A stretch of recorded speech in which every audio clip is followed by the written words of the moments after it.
Yes, ibihe byiza kuri mwe mwese mudukunda kandi mudukurikira hano kuri Newsoro Rwanda. Nagarutse ngo tuganire byinshi, turi mu cyumweru cyahariwe ikipe y'igihugu y'u Rwanda Amavubi. Amavubi rero amaze iminsi ibiri ari mu gihugu cya Nigeria muri leta ya Uyo, imwe muri leta zigize igihugu cya Nigeria. Amavubi rero yagiye gukina imikino yo gushaka tike y'igikombe cy'isi kizaba mu mwaka utaha 2026. Amavubi rero aramanuka mu kibuga muri iyi weekend. Uraza kumenya itariki, isaha umukino ugomba kuberaho. Imyitozo ya mbere kandi ikipe y'igihugu y'u Rwanda Amavubi yaje kuba yikorera hariya muri Nigeria. Uraza kumenya abakinnyi bayikoze ndetse n'abakinnyi batigeze bagaragara muri iyi myitozo. Byose turafite kuri ekipe y'igihugu y'u Rwanda Amavubi ko biteguye ndetse n'ibyo bari kugenda batangaza. Umwuka uri kuva hariya mu gihugu cya Nigeria turaza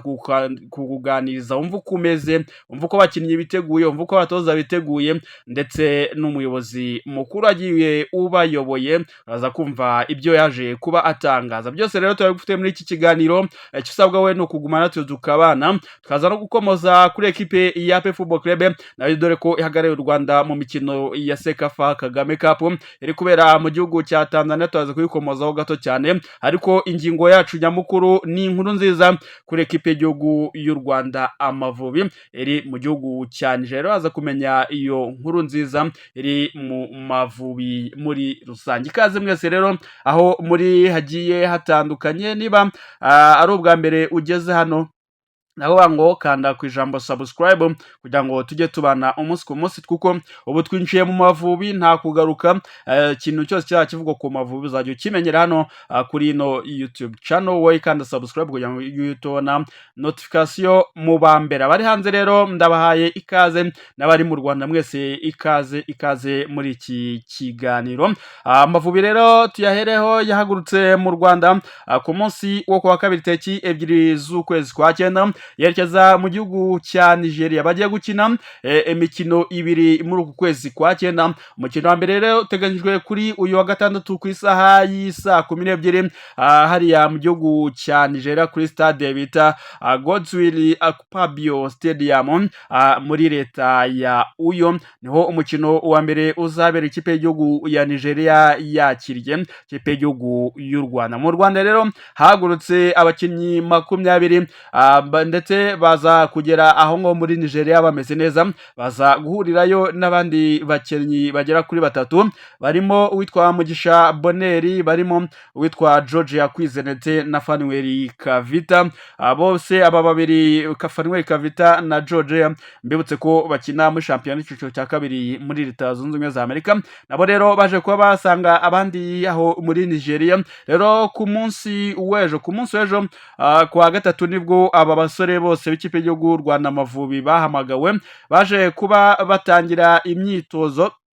Ni imyitozo ya mbere rero ya official rwose Amavubi yakoze, dore ko mu gitondo bari bakoze imyitozo yo muri gym cyangwa se yo kunanura imitsi, mu gihe ku mugoroba bakoze imyitozo yo gukora kuri baro.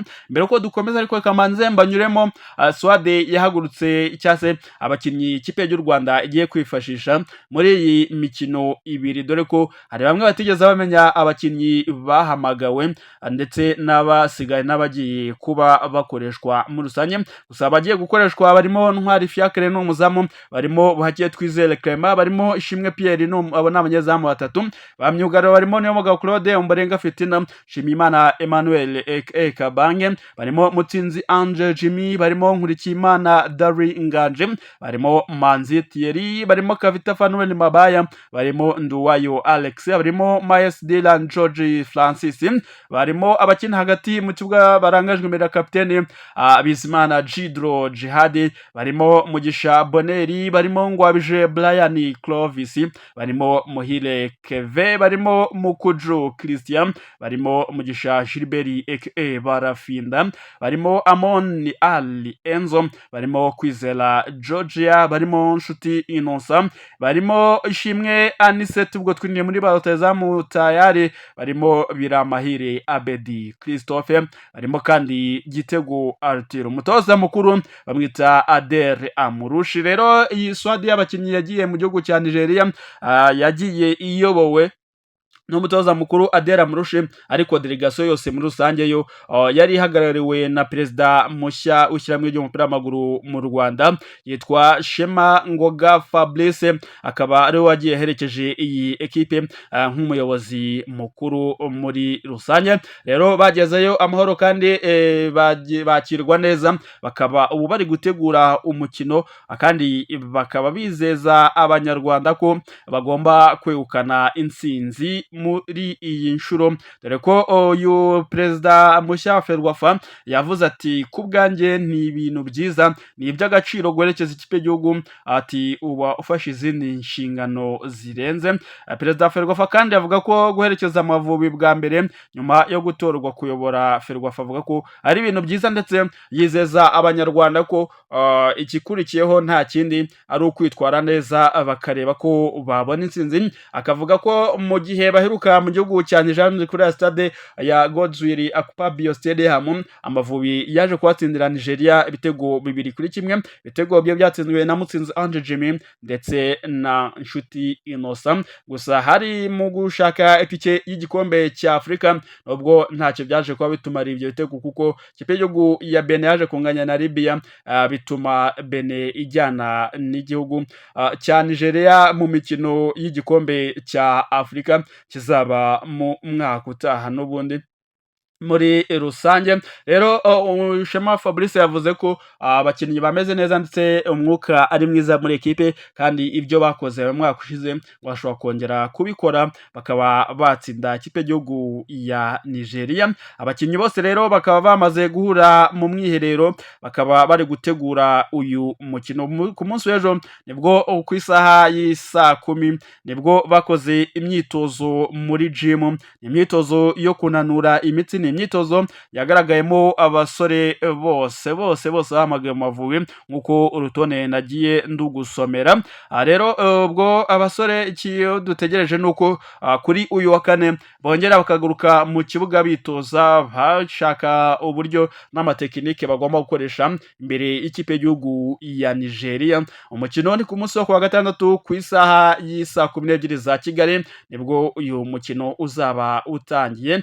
Ni umukino rero gushaka itike y'igikombe kizaba mu mwaka utaha, igikombe kizabera mu bihugu bya Leta Zunze Ubumwe za Amerika, Mexique ndetse na Canada. Bibutse ko mu itsinda rya gatatu u Rwanda ruri ku mwanya wa kabiri n'amanota 8, mu gihe iyi Nigeria bagiye gukinayo iri ku mwanya wa kane n'amanota agera kuri 7 muri rusange. U Rwanda ariko ruranganya amanota 8 ikipe y'igihugu ya Benin, mu gihe ikipe y'igihugu ya Afurika y'Epfo izibimbure cyangwa se iziri imbere zose n'amanota agera kuri 13. U Rwanda rero n'umukino wa karindwi rugiye gukina muri itsinda, mu gihe uyu mukino waba urangiye u Rwanda rufata indege kuko kwa kabiri azafite undi mukino ukomeye cyane. Batafite indege berekeza mu gihugu cya Afurika y'Epfo, abo bazahurira n'ikipe y'igihugu ya Zimbabwe nabo bari mu itsinda rimwe, ariko ikaba iri ku mwanya wa nyuma muri rusange.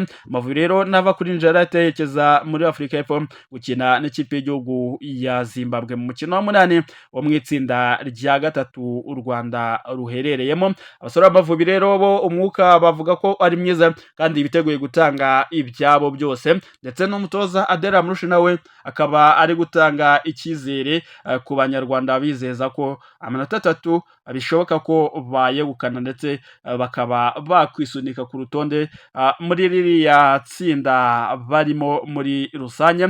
Byose rero nibyo guhanga amaso muri rusange, twara niba abasore b'u Rwanda baza kongera kudushimisha bakatushyira mu bicu, dore ko twari tumaze igihe tuyoboye iri tsinda rya gatatu, aho nyuma yuko twari tumaze gutsinda ikipe y'igihugu ya Benin tugatsinda ikipe y'igihugu ya Afurika y'Epfo, murabyibuka twamaze iminsi rwose myinshi cyane u Rwanda rwicaye ku ntebe y'icyubahiro. Ese barongera kubikomeza badushimishe? Ese barongera kuyobora itsinda bigenza gute? Dore ko basabwa gutsinda iyi mikino igera kuri ibiri. Nibyo guhanga amaso tugategereza muri rusange. Se muri commentaire nawe tubwire se wowe ufite icyizere kingana gute Amavubi kuba yakwitwara neza muri iyi mikino ibiri muri rusange. Tubiganireho byose muri commentaire hatangirwa ibitekerezo. Tuvuye kuri ekipe y'igihugu rero Rwanda Amavubi katwekeze kuri ekipe ya APR Football Club. APR Football Club rero nayo ihagarariye u Rwanda mu mikino ya Sekafa Kagame Cup 2025 aho iri mu gihugu cya Tanzania. APR rero iri mu gihugu cya Tanzania ku munsi w'ejo nibwo yatangiraga iyi mikino aho bakinaga na ekipe ya Bumamuru y'i Burundi. Umukino watangiye ku isaha y'isa sita za Kigali biza kurangira ekipe ya APR Football Club yitwaye neza itsinda ekipe ya Bumamuru ibitego bibiri byose ku busa. Ni ibitego bya Rutezamu Sheikh Jibril Uwatara wakinyije ku munota wa 9 w'umukino, ndetse cya kabiri kiza gutsindwa n'uwitwa William Meritogwi. Zamu mu cyape Football Club gutuka muri Cote d'Ivoire yaje kuba anyeganyeza ishundura. Umukino uza kurangira gutyo ku bitego bibiri bya Football Club ku busa bwa ekipe ya Bumamuru. Muri uwo mukino witwa Memel Laouf Dao nawe ni signing nshya muri ekipe ya Football Club yaje kuba ahembwa nk'umukinnyi w'umukino cyangwa se umukinnyi yitwaye neza mu mukino, aho yaje kuba ahembwa amafaranga agera ku 2290 by'amafaranga y'u Rwanda nka man of the match cyangwa umukinnyi waranze umukino. APR Football Club rero yegukana amanota 3 gutyo. APR rero ikaba iri gutegura umukino ukurikiraho aho bagomba guhura n'ikipe ya Murandege yo muri Zanzibar, niyo igomba gukurikiza APR Football Club ku munsi wo ku wa gatandatu ku isaha y'isa 9 za kumanywa rwose nibwo uyu mukino uhagaze cyangwa se niko umukino uteganyijwe nibwo uzaba.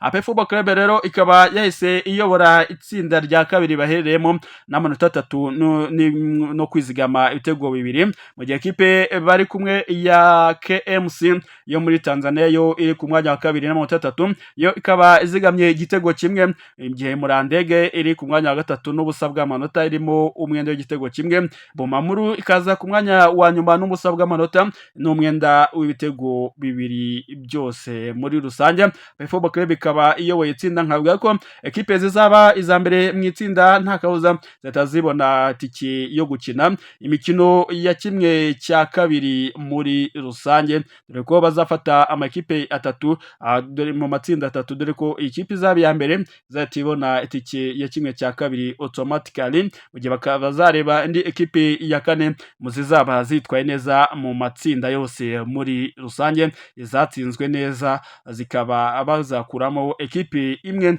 gasanga izo eshatu zayoboye itsinda ubundi bagakina imikino ya kimwe cya kabiri. APR Football Club rero tuyifurize amahirwe masa, mu gihe yakwitwara neza imbere ya Murandege nta kabuza izaba yamaze gukatisha tike ya kimwe cya kabiri kirangiza muri iri rushanwa rya Sekafa Kagame Cup. Ubwo ihuriro ni ku munsi wo ku wa gatandatu ku isaha y'isa 9 za Kigali. Ekipe ya APR Football Club izaba ikina na ekipe ya Murandege yo muri Zanzibar. Ibyo ntababwiye rero muri amasaha ku bijyanye n'imikino ndetse no kuri aya makipe ahagarariye u Rwanda muri rusange. Ubundi nkomeze mbifurize kugira ibihe byiza, mbibutsa gukanda subscribe niba utarabikora, ubuke gukanda like ndetse na share kugira ngo usangize iki kiganiro cyiza inshuti zawe ushaka ko nazo zimenya kuri aya makuru y'imikino. Umunsi mwiza cyane.